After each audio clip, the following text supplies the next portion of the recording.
Enriching Life Where Life Matters. Now one of the hosts, Prophetess Helen, as Sigulere with the program Enriching Life, she invited us to capture the moment of Mama, especially to one of the themes about going unbreakable, unshakable, ne? Unshakable queens. Yes. So yeah, Sinago Unshakable Queens, no Prophetess Helen. Nijano.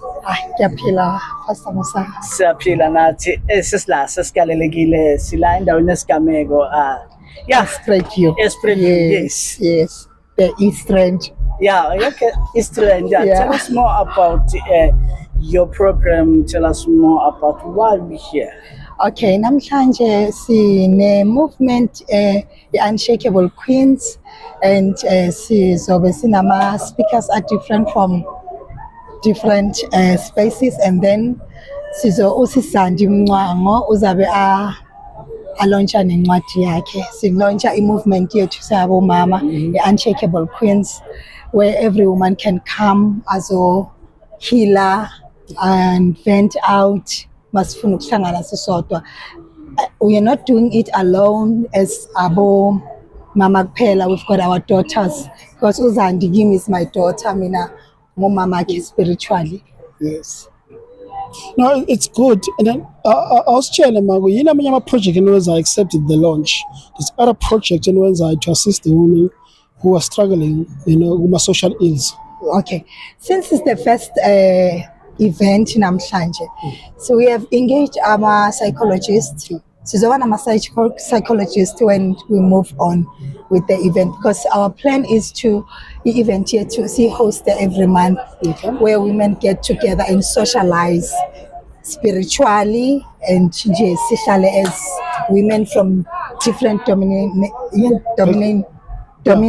amasonto, yes, ukuthi kungabi uZayoni charismatics only, and African churches babe khona like as bakhona khona manje.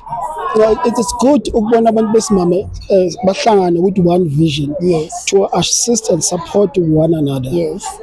But I know ukuthi to plan such an event, there's a lot of inkinga enhlangabezana nazo. A lot. And then other successful type of what's challenge the problems nyana facing and the success over now for the organization for this program. It wasn't easy to host an event, because we have to financially we have to pop out in our pockets. Ukuthi siyenze le movement ukuthi ihambe, we have to pop out in our pockets. As you can see, deco yethu, we have to invite umuntu ozosiyenzela ideco, and then luckily I was the one who was cooking for the event. Yes, that's good. Yeah.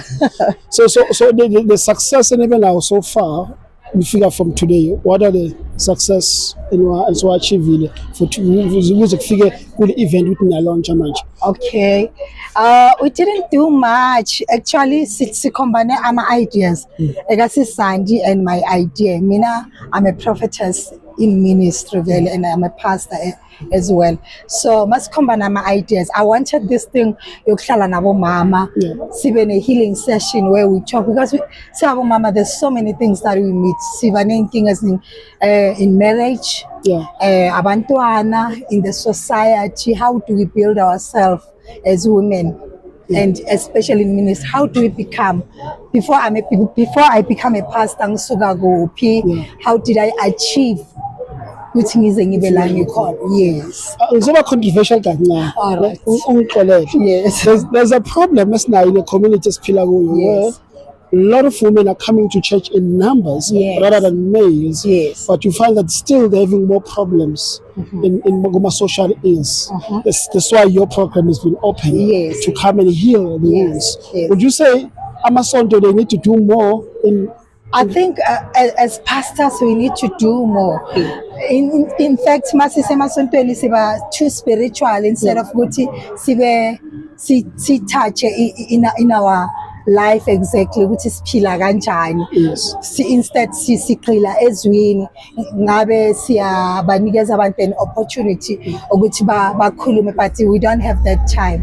I think we need to reach out more as pastors emasontweni, sihlale nabantu, sifuna find out a one-on-one session ukuthi ubani Prophetess Helen ubuya kuphi, what is happening, because you'll find that esontweni sonta nomuntu omunye akasebenzi, omunye akanakudla after church, but when as a pastor of that church you don't even know that because you don't reach out. I think we need that as pastors to reach out to people. Yes. It's great, Pastor Bata, when you see such things done by women without any sponsor. You know, it's a God calling. Ilela Pastor Chris khona ukuvukayo kimi ukuthi nangalelanga uJesu makazo phumethunene wakhona umama. Yes. That shows the power of omama ukuthi banalogqozi futhi banalo mandla, they don't have a fear of anything. Yes. Yabo lalela, it's not about us, it's about the movement ga prophetess. Last word from Google Mama, from we movement yakho ongathini umbukeli nomlaleli we-Engaging Life kuMoza Music. Okay, any person obukele this show today ngizofisa ukuthi engage more to this movement, because sizoba nama club, Pastor Chris, where we will go out as mothers and daughters, siyolala ngaphandle, socialize. If abantu betshwala can socialize, Pastor Musa, nathi we need to do that as Christian and socialize. Sure. That's what abomama ngibathembisa bona we are going to have fun. Oh, that's good. Yes. So sengivala ukhokha igodo ubhala incwadi uthi in love everything starts from the beginning, and the beginning should be called care. Yes. You cannot love what you don't care about. Yes. Yeah. So that's what this program is doing. Yeah. Loving and caring one another. Yes. I love it. It's perfect. Siyabonga kakhulu, Professor. Keep on doing what you do. Small beginnings. Yes. Small beginnings. Yeah. You don't have to have a lot of people around us. Yes. The people you have, you influence them, they call one another. Yes. I figure uzobongala in 5 years' time, this is going to be a big thing. Yeah, it is. Lalela, sisala. Loke uthamele kanjalo, sisazoza ngama segment. Please visit our TikTok page, Engaging Life. Just go to Engaging Life with TikTok page it, or go to YouTube, More Zion Music. Like and subscribe. More Zion Music. Like and subscribe. As Pastor Chris normally say, The Spirit of the Lord always flow upon the face of the deep. Manje sikuhlelo lethu le Unshakable Queens, where we fix our crown from brokenness. Namhlanje sikuleyo event bazalwane, ngiyithanda nje ukuni acknowledge nonke, ngibonga ukuthi nize. I welcome you ngegama elihle lika Kristu Jesu wase Nazareth, ngoba khona amagama kodwa liyi-one igama thina that we bow kulo elika Kristu. Hallelujah. Hallelujah. Ngijabulela ukubona ama-elders wethu. You know, I was so surprised as iviki lihamba mangibona uMrs Mngomezulu, and he was just like, I'm paying up front. I'm like, wow. So she's leading by example. So these are the mothers abasalayo ke Tina. She's so happy. I'm so humbled, Mama. Bishop Nkosi, siyabonga ukuba nawe, your presence, it means so much to us. Pastor Kondo, I welcome you. Siyabonga ukuba nawe namhlanje, sihlala sikubonele ekudeni on the screen but namhlanje uNkulunkulu usigrace ngomusa ukuthi sibe nawe la.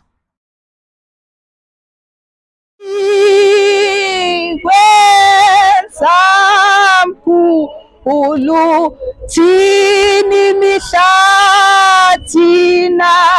imihlangeni sikwenza sikwenza mkhulu tini mihlathina imihlangeni sikwenza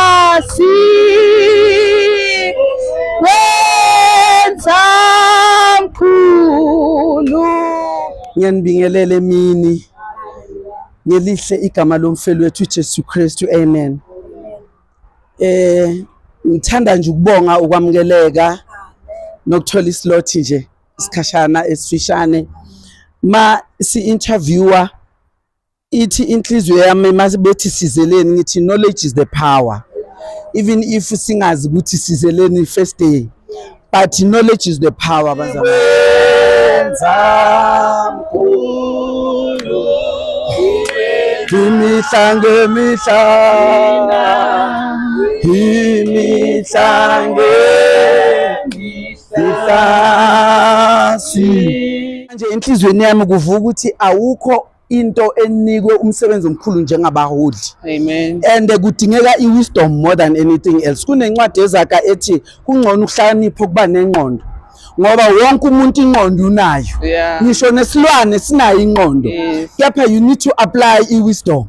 So umholi ongena wisdom nami nginokhala ngithi ukuba uyazi ukuthi uhamba nqunu. Yes. Ngoba akekho umuntu ongena ngqondo nesilwane sinengqondo kodwa every time fanele uhlale u-apply i-wisdom. So umningi bazalwane umsebenzi kusho ukuthi unjenge visionary awuphumuli. Yeah.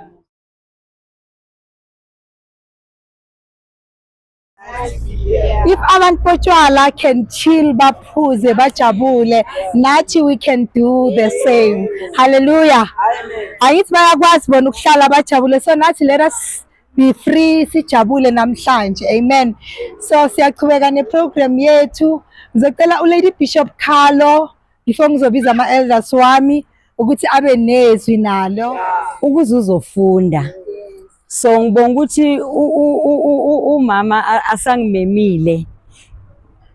Ngathi awuthi ngihambe nami ngiyolungisa. Ngithi mhlambe kusakhulunywa ngale crown. Umama sathi athi mhlambe uzitsho ukuthi i-crown yakho isahleli kahle. Kanti itshekile. Mina nginezwi la lokukhuthaza nalo lokubonga futhi uIsaya uthi abasha namagorha bayawa. Kodwa bamethembayo uJehova ubapha amandla amasha. So kimi ukuvukile mangithola le invitation ngathi thi ngihambe ngiyothola lamandla amasha. Yingakho ngithi ngiyabonga elangeni namhlanje ukuthi bengizwe ukuthi mhlambe ngiright. Siyabaholi umama sashilo. Athi kufanele ukuthi mase abaholi sihlangabezana nezinto endleleni. But if awukho kuJehova uyogcina sowuwile. So ingakho ngithi namhlanje ngiyabonga ukuthi ngizothola amandla amasha kubaholi. Ingakho ngithi ngiyazibongela kakhulu elangeni namhlanje ngoKristu Jesu. Amen.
Amen bazalwane.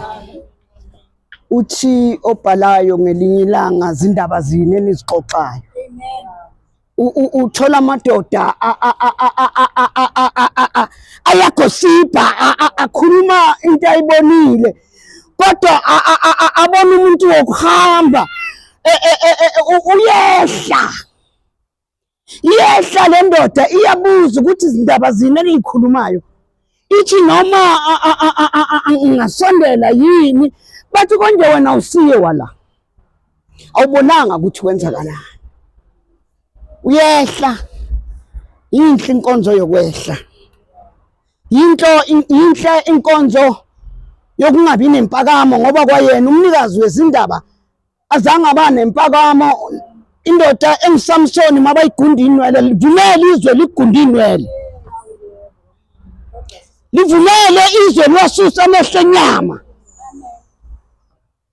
Kodwa wena uye kumehlo kamoya ngoba isigcino nesiphetho isakhiwo sesibumbeko siyiso siye senyama sesakhiwo sezandla kodwa lesi singaphakathi kithi esikamoya. Engithanda ukukubonga ngibonga lenhlangano esimenyelwe yona namhlanje sizolungisa ama-crown wethu.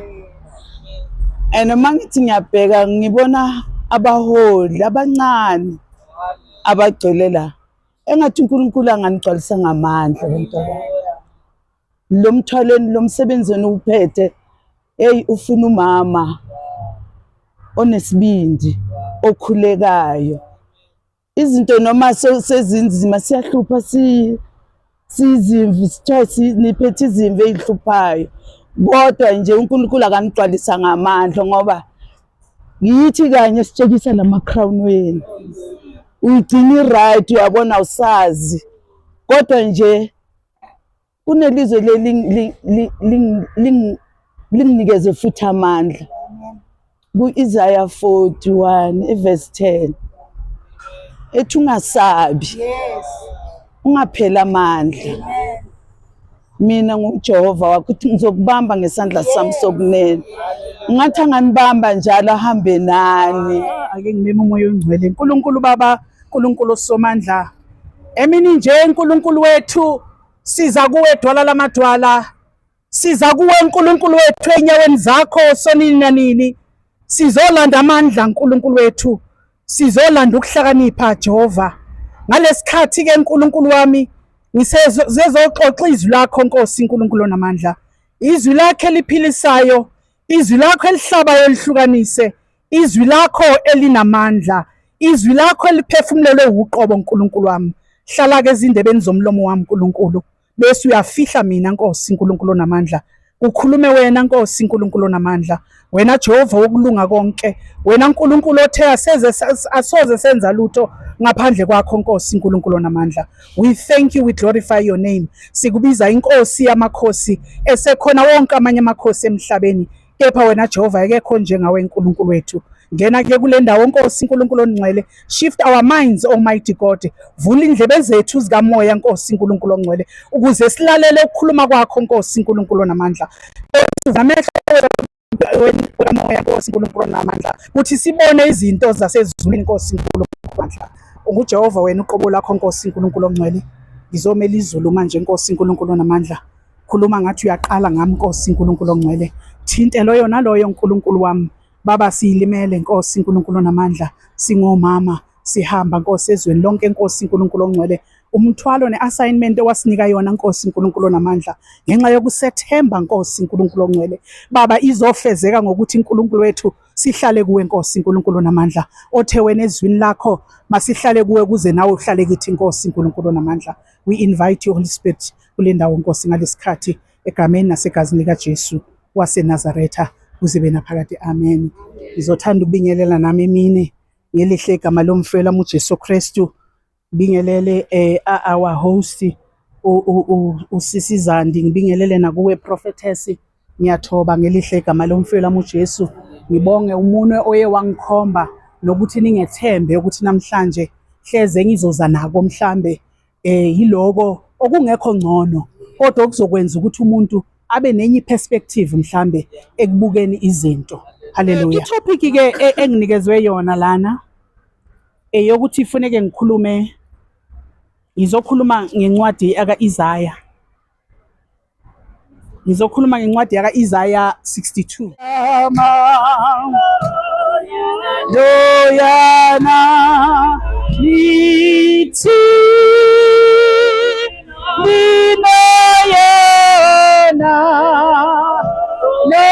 Loyana phezulu.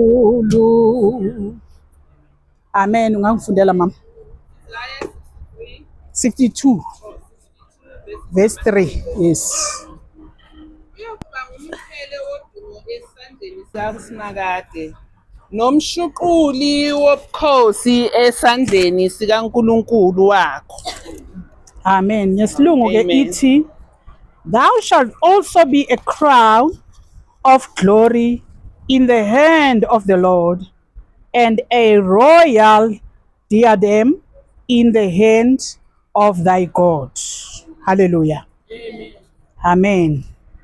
Lana sizokhuluma ngomqhele, kepha umqhele ongafani neminye imiqhele. Lana kukhulunywa ngo-Isaiah la ukhuluma ngokuthi uzophe lena izwi elibhekiswe kuwe wena muntu wesifazane ukuthi uzophenduka umqhele. Ithini ngesizulu onjani? My describer ngicela ungavali lapha. Uyokuba ngumqhele wodumo esandleni sikaSimakade. Hallelujah. Uhlele phi lo mqhele? Uhleli esandleni sikaSimakade. Okubiza ukuthi you only wear this crown as soon as uNkulunkulu eseyithatha eyibeka ekhanda lakho. Yabona imistake yethu esiyenzani? Siyazigqokisa lama crown. That's why ahambe bese ayatshela. Ngoba aluziswa ibalance yini awaphumi esandleni sikaNkulunkulu. Kodwa uma lo mqhele uhleli esandleni sikaNkulunkulu, uNkulunkulu esakhe isandle othe asifinyeziwe ukuthi singafinyelela kuwe, siyohlala simi njalo phezulu kwalo mqhele ukuze ungasuki. Hallelujah. Iyini ke uyini lo mqhele? Isilungu sichaza kahle sithi it's a royal ornament. Yes. Kusho akubiza ukuthi yini? Ayigqokwa noma ubani. Into yasebukhosini ayigqokwa yinoma ubani. Okubiza ukuthi it's not every woman that is going to be qualified to wear the crown, not unless wazalwa noNkulunkulu. Liyini le Jerusalema elisha? iJerusalema lihuwe.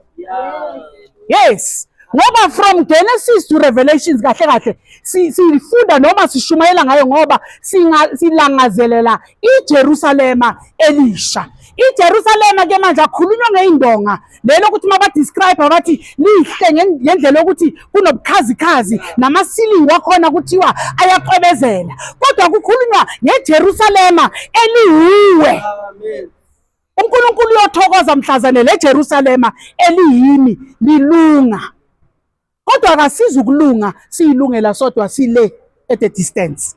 Sizolunga uma sisondela kuNkulunkulu.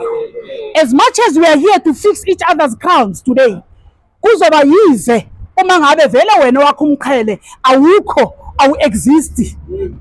Ngoba wena ukho eduze kwaNkulunkulu. Namhlanje women of God, possess your crown. The only way to possess your crown is to go and kneel in front of the king that's going to ordain you with this crown.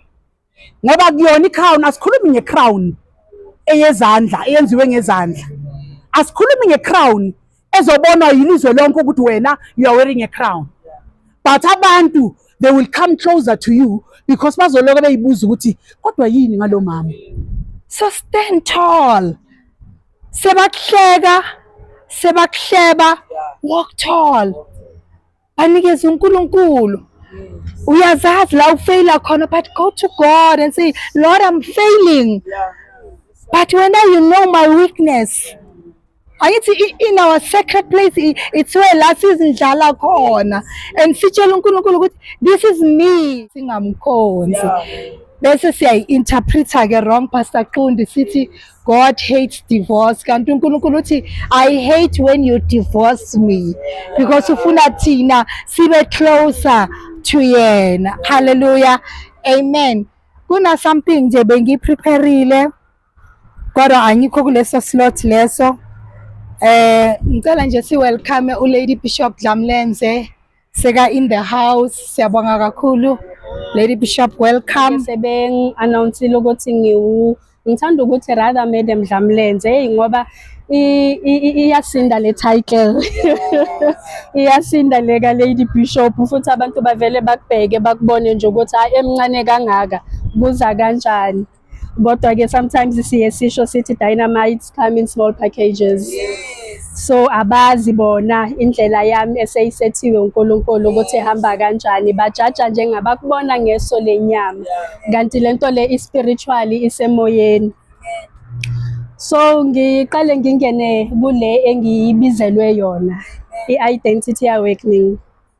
Ngike ngabhala some few things in the week ngihleli eziye zavela now and then nje kube khona ukuthi ngithi ngikubhale phansi inkosi ngoba mina ngumntwana othumekayo.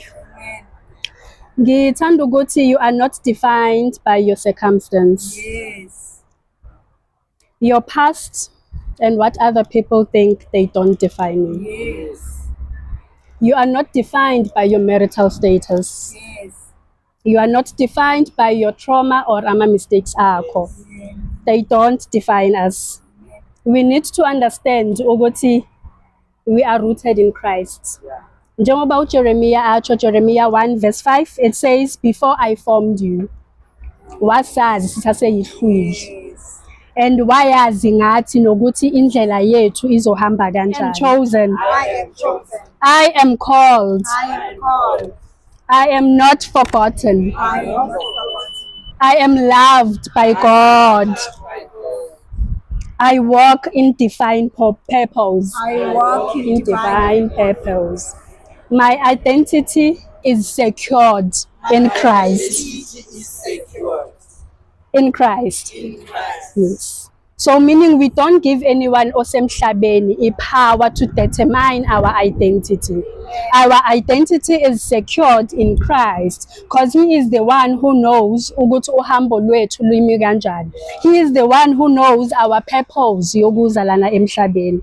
So ngalokho zihlobo zithandwa ngicela ukuthi yes, there is a lot esikufesayo siyabomama, there is a lot ama disappointment nama expectation that umhlaba, you know, opposayo kithi ukuthi okay, when you are like this you need ukuthi ube kanje, makukanje kumele ukuthi uhambe kanje or ukhulume kanje or expected ukuthi ugqoke ngendlela kanje.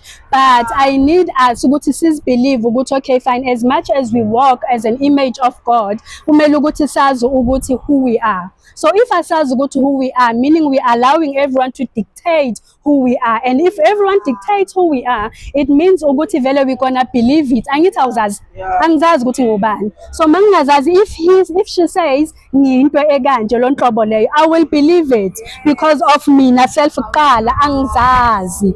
So it starts with ukuthi wazi ukuthi you are an image of God.